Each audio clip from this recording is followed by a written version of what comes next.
visualization. I started working with visualization early on because I was a psychology major and we are kind of into that stuff. And so Michael's the first person I really worked with it on.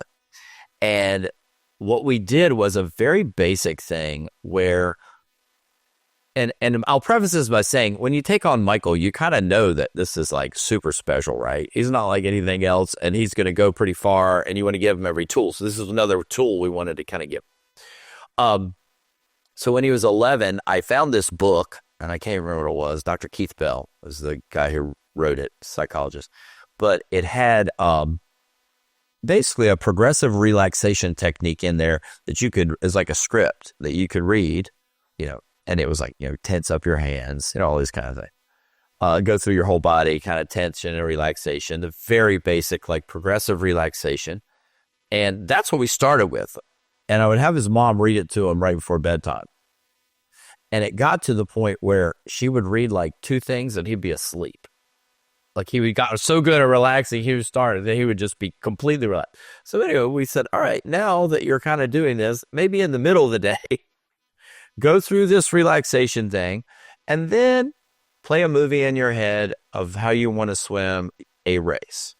I made it pretty basic. That's what it is. You're basically just visualizing. You are seeing yourself do something vividly. That's important because the brain cannot distinguish between something that's vividly imagined and something that's real. That's why people have anxiety and all kind of things, right? We can use it for good. And so, we would have him vividly imagine a race.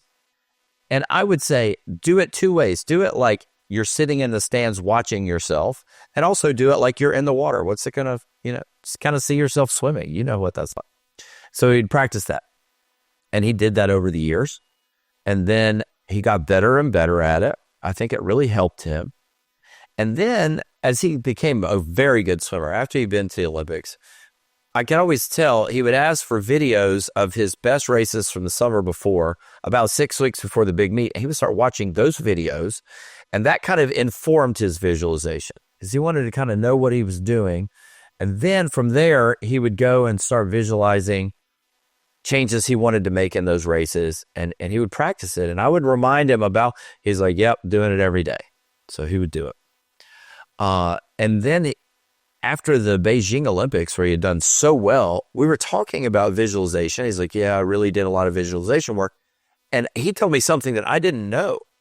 He was visualizing the way he wanted the race to go. He would visualize various scenarios that the race could go and how he would respond to those. And he would visualize what would happen if the race didn't go well and he had to make some kind of big change. So he was visualizing not only every positive scenario, but negative ones and how he would deal with it. Your goggles leaked, that kind of thing. And I think what you do is you do that over and over. And by the time you stand on the blocks, you've swum this race 300 times.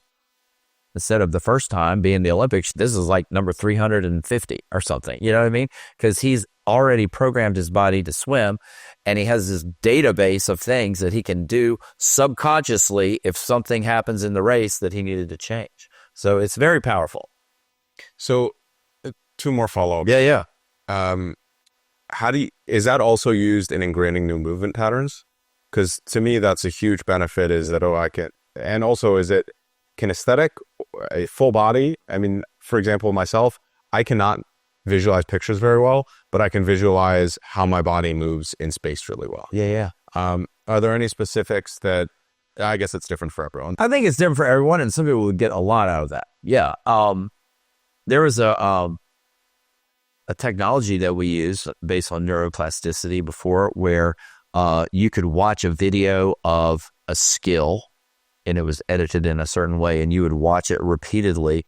Then you would get in the water and we would put blackout goggles on them so that they wouldn't use the visual cortex, the biggest part of your brain, right? And then do that skill.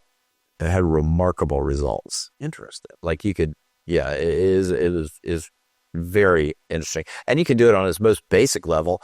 I remember having little kids, like 8-year-olds, sit on the side of the pool. I'd be like, do not say anything. Watch this Olympic swimmer swim butterfly. And she would go 3 or 4 lengths of the pool and they would just watch. I was like, don't talk, don't do anything. It's hard to do, but they could do it. and they would do it. And I'd be like, get in the water and swim just like that. And every one of them could. It would be crazy. Like just seeing it, right? Just kind of, and not talking, not disrupting anything, just kind of visualizing it live, right? Get in and do it. So there's a lot of stuff that we're just scratching the surface on with that.